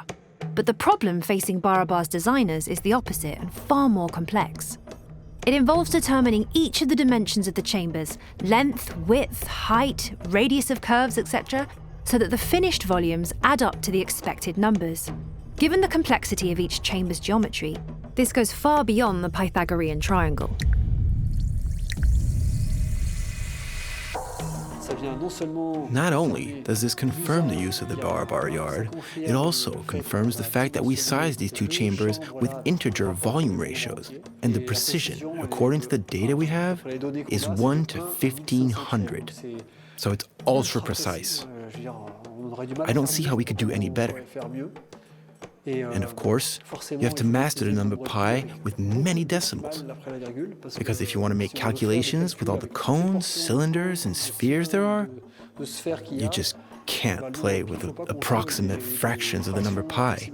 You have to know it very, very well. The design and dimensioning of these geometries involve complex equations, demonstrating a mathematical level that was totally beyond the supposed capabilities of the time. So I think what you have found out here is breathtaking, and it's unique, unbelievable. It shows that the geometrists working maybe hand in glove with the Iranian stonecutters, that they could introduce their knowledge, and they did so. And at the same time, they knew that nobody entering these caves will see these whole numbers. They are inside a construction produced from whole numbers, but you don't see that you're inside of it. These chambers were then made without any possible latitude, anticipating what each cutting step would remove until the final polish was achieved. As the stonemasons told us loud and clear, we need to add to this high level of mathematics an exceptional mastery of execution, which can only be acquired following a long period of apprenticeship. The problem is, it's nowhere to be seen. That's why the scans change everything, and why we need to get away from the preconceptions of history to understand these chambers. The shape of the chamber entrances also raise questions. In Ajanta and Ellora, we didn't see any trapezoidal doors, as this is not a typical Indian shape. In his book dedicated to BARABAR, Echoing Huntington, Indologist Gupta evokes a similarity with Egyptian door frames, also trapezoidal, which he immediately dismisses on the grounds that the dating would not match. But the dating of the chambers is by no means certain. During the shoot of our previous film, we also saw this type of trapezoidal entrance in Peru, on very precisely executed constructions, as here at Coricancha in Cuzco. Ironically, polished granite surfaces can be found in Egypt almost as precisely as in BARABAR, in the mysterious vats of the Saqqara Serapeum. They too have been dated on the basis of questionable inscriptions. What if we were to find ourselves in the footsteps of the same builders? Because we noticed something else, this time on the Sudama chamber, the most complex of all. A surveyor takes measurements as objectively as possible, using equipment whose technical characteristics he knows, including those famous uncertainties. And then, at the end of the day, we come and see what we've measured. And what do we find when we measure the object as we've assembled it? It's actually 11 meters long for the chamber. After that, it's 11.008 meters, but you can go down to 11.004 meters or 11.011 meters. For me, it's all the same. 5.96 meters for the width. We have a sphere here, with a radius of 3 meters, the center, 1 meter above the ground. We've got a cone here, a cone here, and then the vault walls here, which are exactly 2 meters. The vaulted ceiling here also has a radius of 3.03 meters and a Z-center of the main cylinder, 1.02 meters above the ground. That's it. So 11 meters, 6 to 1 meter. We're just stating the facts as factually as possible. I take 1 point, I take several of these points, and that's what we get. So the observation is that here we find metric values once or twice, or 3 or 4 times, but on 3D volumes, on a regularity, on a total length, on a punctual point. It's quite a remarkable thing, quite interesting to note. A simple observation, but a confusing one. Since the meter was established in France in 1795, it seems impossible that these dimensions could have been thought of and measured in meters. And yet with Sudama, we find whole measurements only in meters. We don't find this when measuring in the BARABAR yard. It's true that we often come across the meter when we're measuring. It's highly likely that the designer thought things through with the meter and the BARABAR yard. In the previous film, we observed the meter at various major ancient sites around the world, in Bolivia, in Egypt, in France, and now in BARABAR. This poses an obvious historical problem, since calculating the meter implies you've been able to accurately measure the Earth's circumference and having it divided into 40 million. But perhaps we've just rediscovered what they've already calculated. The royal cubit used in the Great Pyramid is linked to the meter by a circle 1 meter in diameter, the circumference of which is equal to 6 times the cubit, which is considered a coincidence when choosing the meter in 1795. But in BARABAR, there also seems to be a geometric link between the meter and the yard. If I say that the BARABAR yard is a circle of 1 yard in diameter, the perimeter, if I divide it into 6, as I did for the royal cubit, what emerges is a cubit of 44.72 centimeters.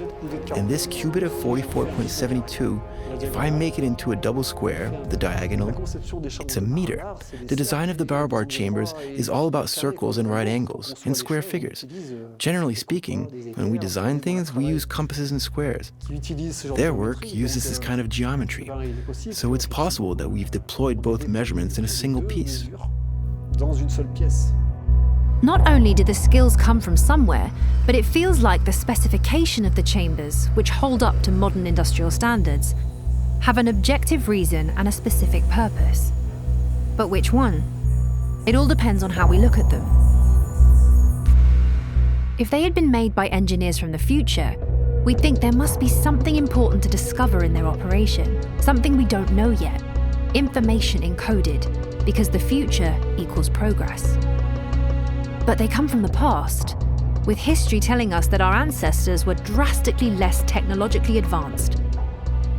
So how else could they be anything other than curious-looking shelters from the rain? As we are certain ancient civilizations were always less technologically advanced. According to our current knowledge, human beings like you and me have existed for at least 230,000 years. 230,000 years is an incredibly long time. We would have remained hunter-gatherers for around 220,000 years, during which time we would have roamed the planet on foot to establish ourselves almost everywhere, and human civilization would have taken off only a few thousand years ago. For a long time, we thought it was Sumer, around 6,000 years ago. Then we discovered Göbekli Tepe in Turkey, which puts the date back at least 7,000 years. But there are still many mysteries to our past. As in Egypt, where history no longer even remembers how the pyramids of Giza were built, at least a few millennia ago. No big deal compared to the 230,000-year history of our humanity. The Egyptians have written extensively on all sorts of subjects, but apparently nothing on the construction of the pyramids, nor the function of them, which today are only considered as funerary tombs. Either nothing was ever written, or it was erased by their successors.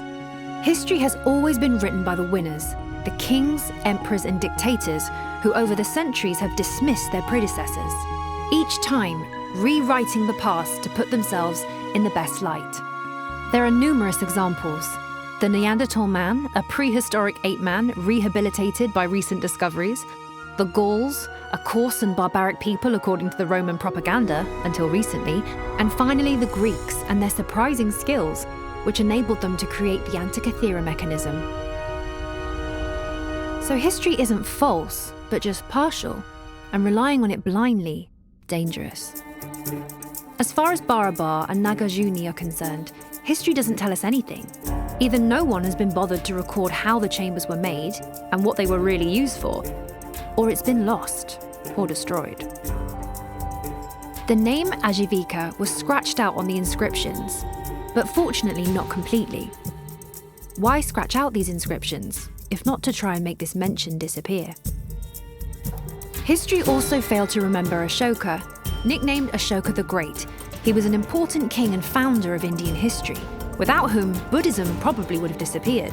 But he was forgotten for almost 2,000 years, before being rediscovered just 2 centuries ago thanks to his pillars.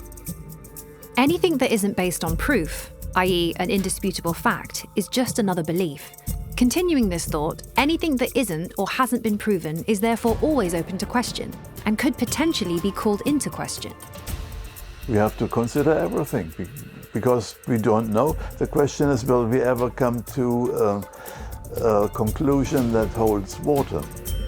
Practicing Descartes' art of the clean slate means not rejecting a hypothesis that you believe to be impossible. Difficult in reality because we are all, absolutely all, influenced by our beliefs. And not just in the religious world. The belief, for example, that although our human history may contain a few gaps or grey areas, nothing could fundamentally call into question the linear narrative of the historical timeline. The belief that the direction of progress is linear from the wheel to smartphones, and that it couldn't be any other way. The belief that the chambers at BARABAR and Nagarjuna have nothing useful to teach us, the modern inventors of satellites and artificial intelligence.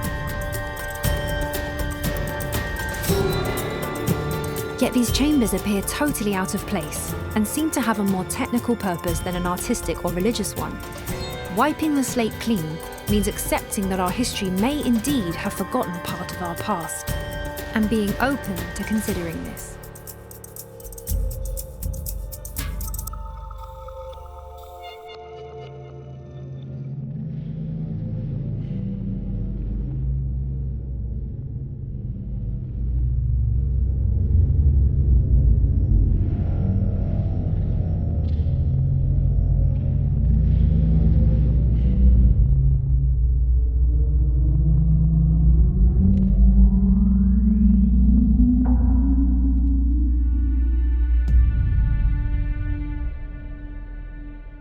Today, as in the past, no one is going to go to such great, colossal lengths to achieve such precise results if you don't need to. When you really get down to the nitty-gritty of the analysis, something else emerges. Another philosophy, another will. For me, it's obvious. It's obviously a scientific object. Such an exceptional object of measurement that the reason for these objects must have a scientific use. It can only be that.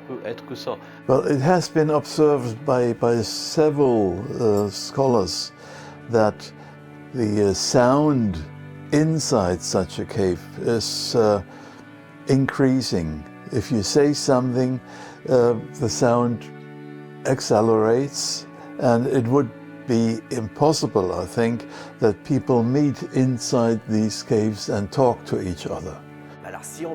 So, if on top of that there's another feature, which is sound, which maybe is after all what they were looking for, it may explain the sloping walls, it may explain the vaulted ceilings, made with 3 different radiuses.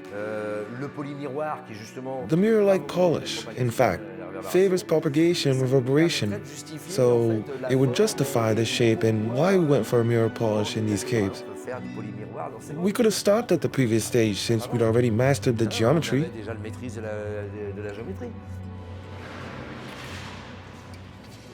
Since the chambers are carved out of the mass, the vaulted ceilings have no structural purpose and could have had any shape.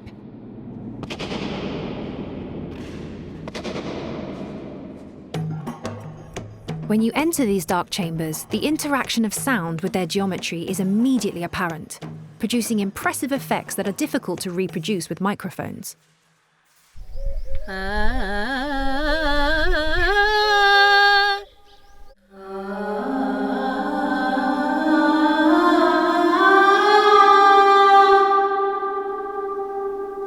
The most remarkable thing about these chambers is the combination of resonance and reverberation, as we've just heard with the voice of Tritasena. Reverberation time is the time it takes for the sound to decay after the source has been switched off.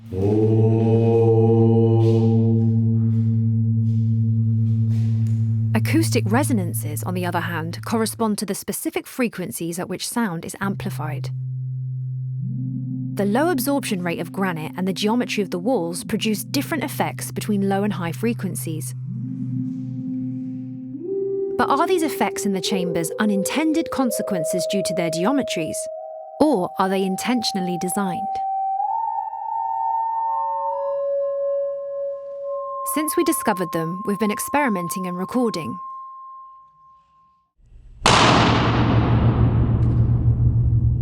In May 2017, at the same time as the scans, we recorded calibrated balloon explosions and frequency variations across the entire spectrum audible to humans to understand their acoustics.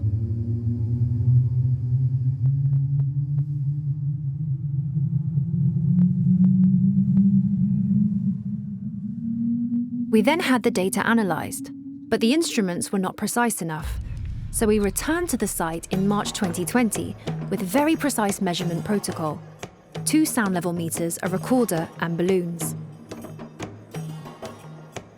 We recorded around 100 explosions in the chambers with our sound level meters.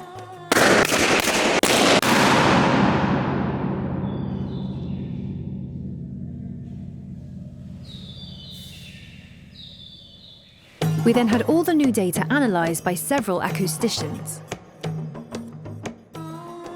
For the record, through a numerical calculation, one of the reports concludes that a 74.9 Hz emission source placed on the ground in the middle of the Sudama Dome would produce a sound that would be highly amplified around it. This is what we had accidentally experimented with in 2020 by broadcasting a frequency of 75 Hz with our small speaker placed on the floor in the centre of the dome.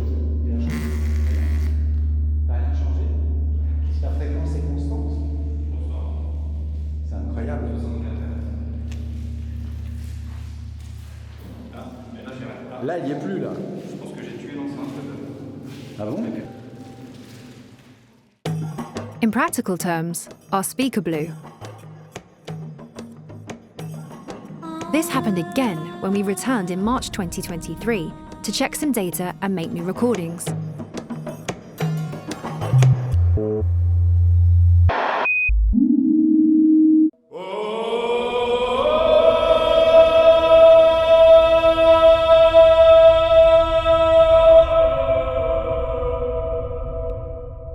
And here's what we found. These chambers are a very special case, as they combine a number of features not currently looked for by modern acousticians. First and foremost, they make speech unintelligible. It becomes inaudible when you're more than 50 centimeters from the source. In other words, they're not made for listening to preaching or speaking. Le milieu est là-bas. Et en même temps qu'elle est très légèrement incurvée, elle est aussi très légèrement inclinée. Si tu arrives à ça.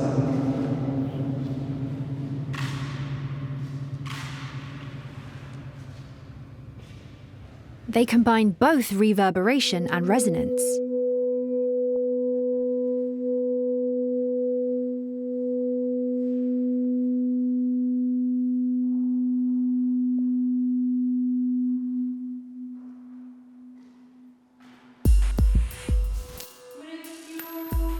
Low-frequency reverberation times are very high. By way of comparison, in Notre Dame, low-frequency reverberation lasts between 10 and 12 seconds, while in the Sudama Dome it reaches 62 seconds, and in Vatican, 70 seconds.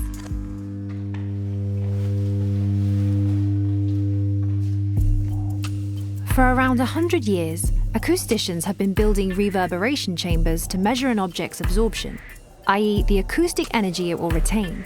If the reverberation lasts up to 15 seconds, they generally neutralize the resonance effect. But in BARABAR and Nagarjuna, resonances are also very pronounced, meaning that certain frequencies are amplified and heard much louder.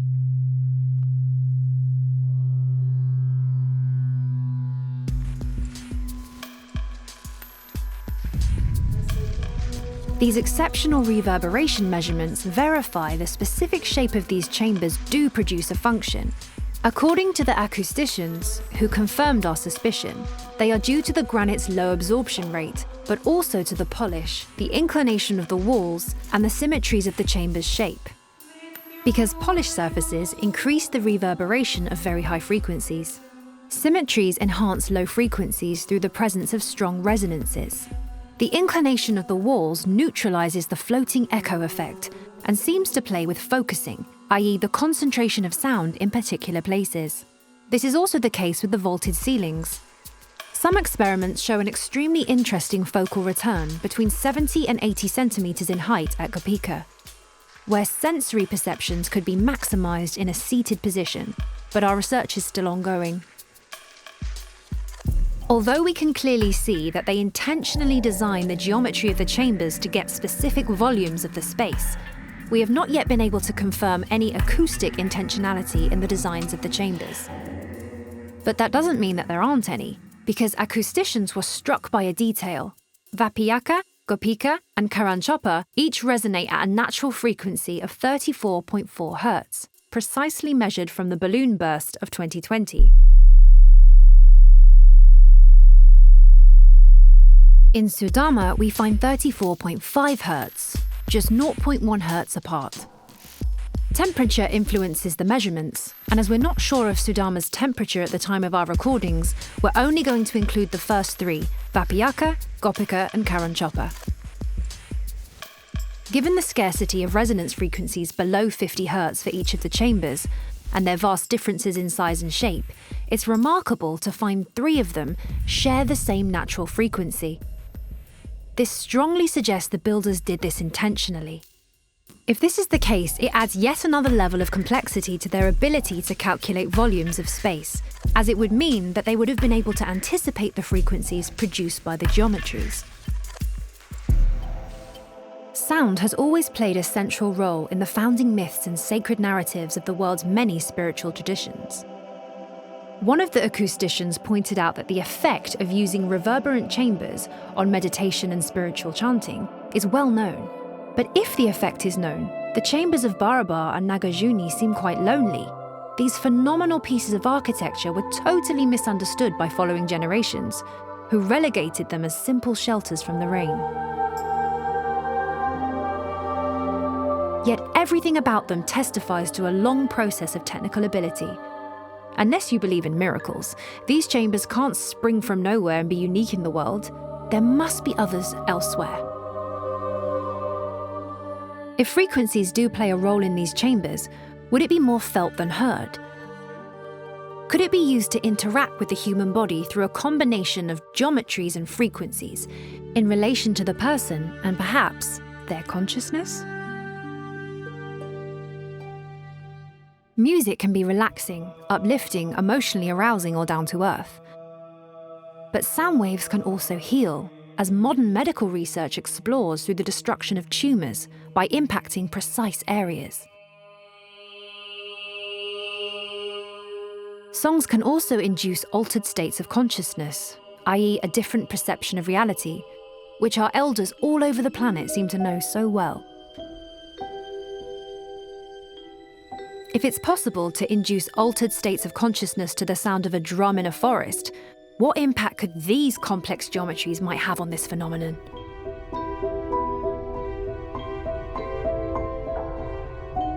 Why did our distant ancestors one day build these unrivaled masterpieces?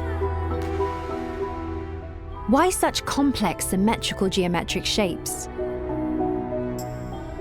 Why these specifications that hold up to actual industry standards?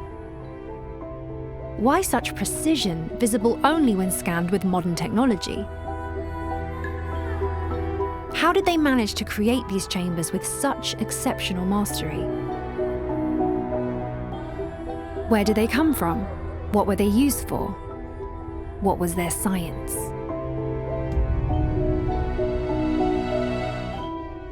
After years of exploration and reflection, it's clear to us that this colossal undertaking had a precise, important purpose. So important that its builders had accomplished the impossible, to create these chambers so strange in their design and yet looking so futuristic.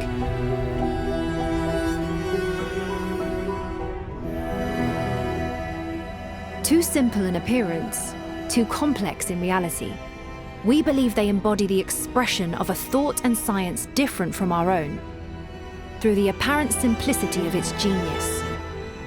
A thought that could be from tomorrow's humanity. An entire universe could open up to exploration, maybe the very one the builders of BARABAR were tapping into. Perhaps in these troubled times, This is what this place is trying to tell us. Not only who we were, but also who we can be. Extraordinary builders, capable of the worst as well as the best.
Woof.